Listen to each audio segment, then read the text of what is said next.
Q&Q Pharmacy.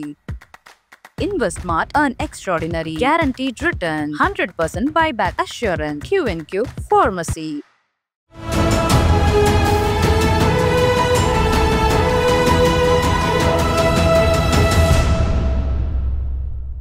தமிழ்நிறம் நேயர்களுக்கு அன்பு வணக்கம். மீண்டும் உங்களை சந்திப்பதில் மிகுந்த மகிழ்ச்சி. இன்றைக்கு நம்முடைய அரசியல் விமர்சகர் டாக்டர் காந்தராஜ் அவர்கள் நம்மோடு இணைந்திருக்கிறார். வாருங்கள் நேரிலே சார்ட்ட பேசலாம். வணக்கம் சார்.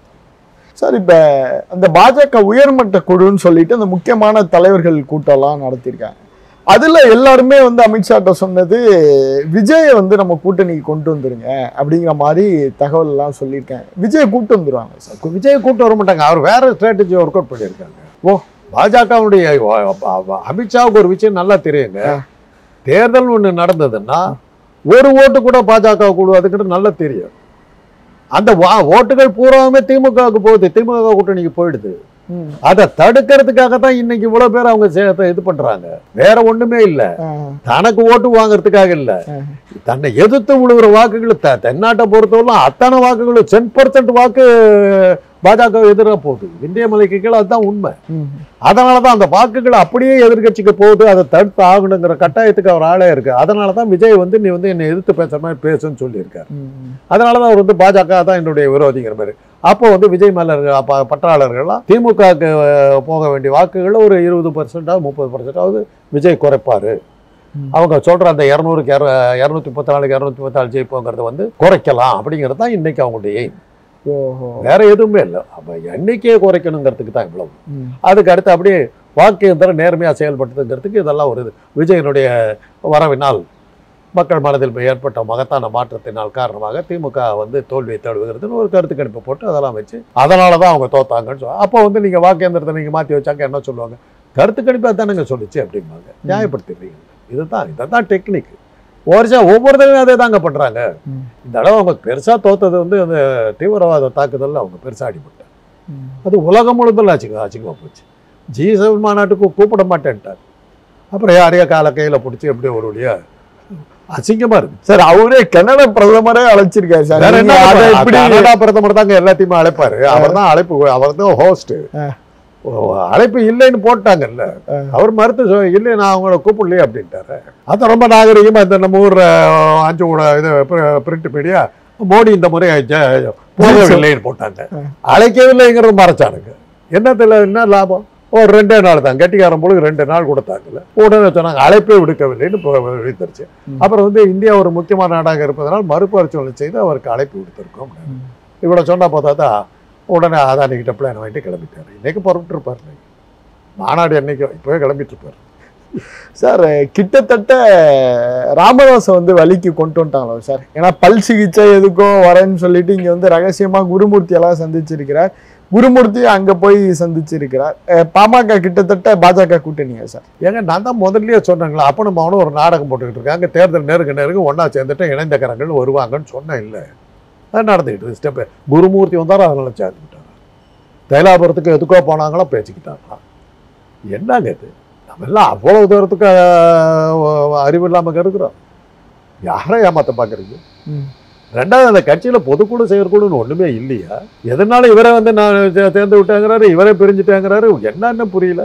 வன்னிய மக்கள் தான் சொல்லணும். அந்த கட்சியில பொதுக்குழுன்னு ஒண்ணு இருக்குதா, செயற்குழுன்னு ஒண்ணு இருக்குதா? எல்லாம் பேருக்காது 2 பேரை வச்சுக்கிட்டு இருக்க ஒரு கட்சி கூட எங்கள் பொதுக்குழுவில் கேட்டு விட்டு எங்கள் செயற்குழுவில் கேட்டு விட்டோன்னு ஒரு சும்மாவாவது சொல்லுவாங்க. இங்க அதை ஒரு இதுக்காக கூட ஒரு சம்பிரதாயத்துக்கு கூட அவங்க சொல்ல மாட்டேங்கிறாங்க. பொதுக்குழு கூட்டின மாதிரியே தெரியல, செயற்குழு கூட்டின மாதிரி தெரியல.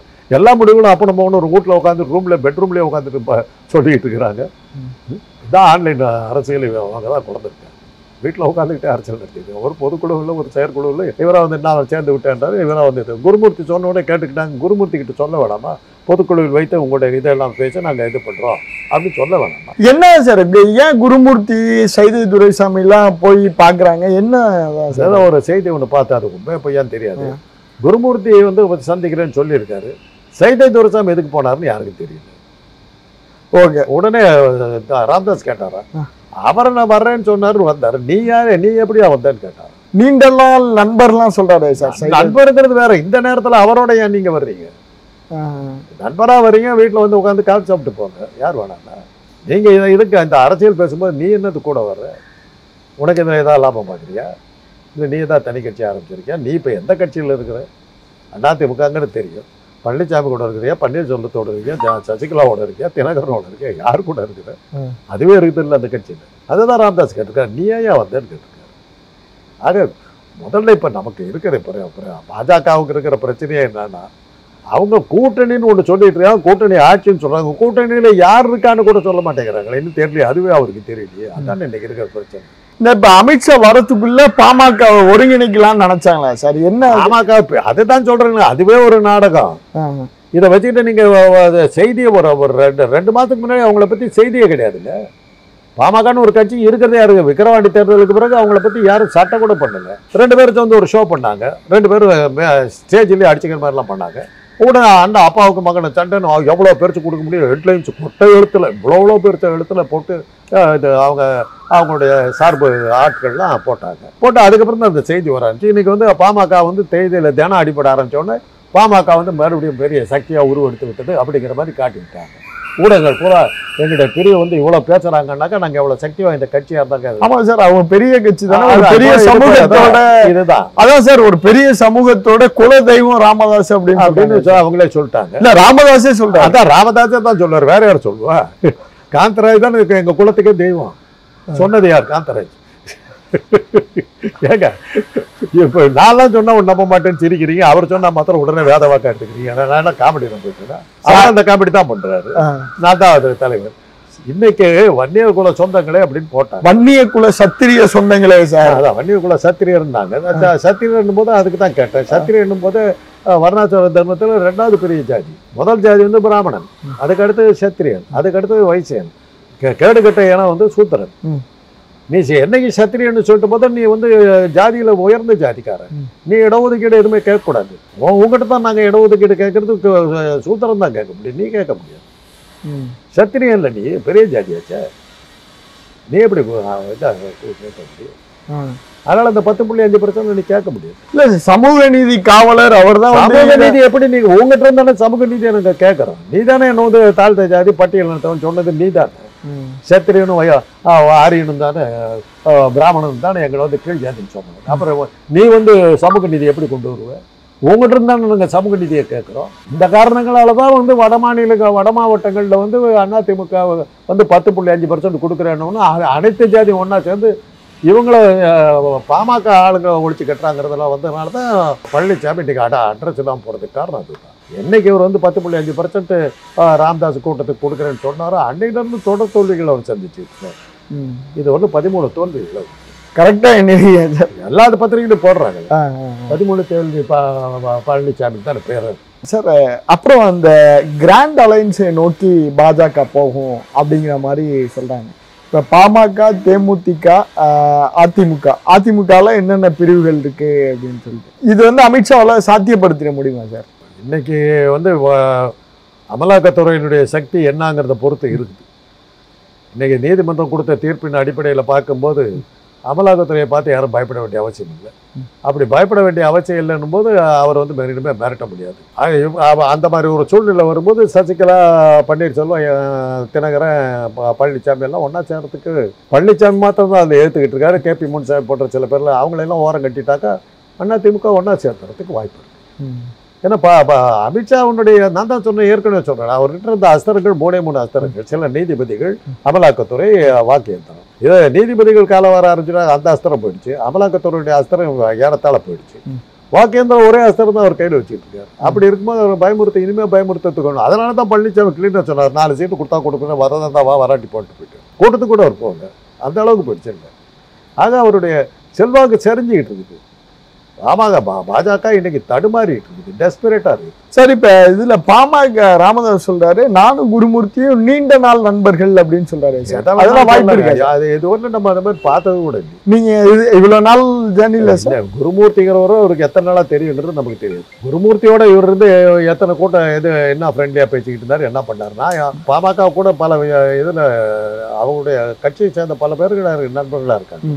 குருமூர்த்திங்கிற ஒருத்தரை பத்தி அவங்களுக்கு யாருக்காவது தெரியுமான்னு கூட நினைச்சாரு. இப்பதான் திடீர்னு அது ஏன் சார் அவரு அமித்ஷா சொல்லி வந்தாருன்னு இவர் போய் சொல்லியிருக்காரு. யாரு? குருமூர்த்தி. நான் யார் தெரியுங்களா? அமித்ஷாவோட ஆளுன்னு. ஆ. அதான் போலி ஐடி கார்டு கொடுத்து மாட்டிக்கொண்டா அதிகாரிகள்லாம் வர்றாங்களா, அந்த மாதிரி குரூப் வருது. போன தடவை அது மாதிரி தான் சொன்னார், அமித்ஷாவோட ஆளுன்னு சொல்லி ரஜினிகாந்தை மேட்ட பார்த்தார். ரஜினிகாந்தை நல்லா கிளீனாக ஒரு வழி பண்ணார். அன்னைக்கு காணாம போனவர் அப்போ மறுபடியும் வந்து உட்காந்துட்டு இருக்காரு. அமித்ஷாவுக்கு அவருக்கு என்ன தொடர்புன்னா, அமித்ஷா அவருடைய ஆடிட்டர் அவர். அமித்ஷாவுக்கு ஆடிட்டாங்க. அதனால தான் அவருக்கு அப்படித்தான் ரஜினிக்கு கொஞ்சம் ஆடிட்டராக இருந்தது வச்சுக்கிட்டு தான் வந்து ரஜினி நான் சொன்னா கேட்பாருலாம் கதை விட்டாரு. ரஜினி உன் வேலையை பாருன்னு போயிட்டு அதுக்கப்புறம் தான் அவர் அட்டச் ஃபர்ஸ்ட் அப்படி அந்த இது ஷோ மூலமா அவருக்கு ஆடிட்டரா ரஜினி கூட கொஞ்சம் தொடர்பு வச்சுக்கிட்டார். Okay okay. ஷோ என்ன பண்ணுவாருனாக்க யார் பாப்புலராக இருக்காங்களோ திமுக எதிர்ப்பாக அவங்கள பயன்படுத்த முடியுமான்னு போவார். இவராகவே போவார். ஸோ இவரே போய் சேர்ந்துக்கு அப்படி தான் வந்து காதலா காதலா படம் நினைக்கிறது ஒரு படத்தில் ஷோ வந்து கமலை வந்து எல்லாரும் ஒதுக்குகிறார்கள், அவருக்கு நான் வந்து ஆதரவு கொடுப்பேன் அப்படின்னு சொல்லிட்டு இவரா போய் அந்த படத்துல வாய்ப்பு கேட்டு நடிச்சார். கேட்டா கமல் என்னுடைய ஒரு அற்புத நடிகனை வந்து எல்லாரும் சேர்ந்து எதிர்த்து பேசுவதால் அவருக்கு ஆதரவு கொடுக்கும், இவருடைய ஆதரவுல தான் அவர் திரும்பி வந்த மாதிரி கணக்காட்டுவார். இது மாதிரிலாம் அவங்க இதெல்லாம் வந்து சர்வைவலுக்கு சில இதுக்கு அதை பொழப்பா வச்சிருக்கோம். அதே இப்போ பிரசாந்த் கிஷோர் இந்த ஆதவர்ஜன் இவங்கெல்லாம் யாரு அந்த டைம்ல வந்து எலெக்ஷன் டைம்ல வந்து நான் வச்சதாங்க சட்டம், நான் நினைச்சா எல்லாம் மாத்திடலாம் சொல்லிட்டு எலெக்ஷன் புரோக்கர்ஸ், அது மாதிரி ஒரு புரோக்கர் இருக்குது. அவர் பேரு குருமூர்த்தி புரோக்கர் தான் பேர். இந்த பாமகவே காலி பண்ணிடுவாங்களா சார்? ஏன்னா இது ஓபிஎஸ் மாதிரி மாத்திடுவாரா குருமூர்த்தி? இல்ல பாமக இதாவது அண்ணன் அப்பா மகனுக்கு மத்தியில சண்டை, அதில் ஒன்றும் பிரச்சனை இல்லை. அப்புறம் அவங்க வீட்டுல சொல்லுவாங்க சோறு கிடையாதுன்னாக்கா ஒன்னா சேர்ந்துருவாங்க, அது ஒன்றும் பிரச்சனை இல்லை. அங்கதான் பொதுக்குழு செயற்குழு ஒன்று கட்சின்னு ஒன்றும் இல்லை. வீட்டுக்குள்ளார பொண்ணுங்க பொம்பளைங்க பார்த்துட்டு போதும் போதும் அப்பனை போக அடிச்சு போதும் போய் சேர்ப்போ அப்படின்னா போய் சேர்ந்துட போறாங்க, அவ்வளவுதான். அது சமையல் கட்டு இருக்காங்களா, அதெல்லாம் இப்போ சீரியஸாக இருக்குது. அது அதை வச்சுட்டு ஒரு பெரிய விளம்பரத்தை தேட்டத்துக்கு பார்க்குறாரு, பார்ப்போம் அது எந்த அளவுக்கு ஒர்க் அவுட் பண்ணும். நன்றி. Q&Q Pharmacy. Services available: medicine, optical, diagnostics, audiology. Q&Q Pharmacy.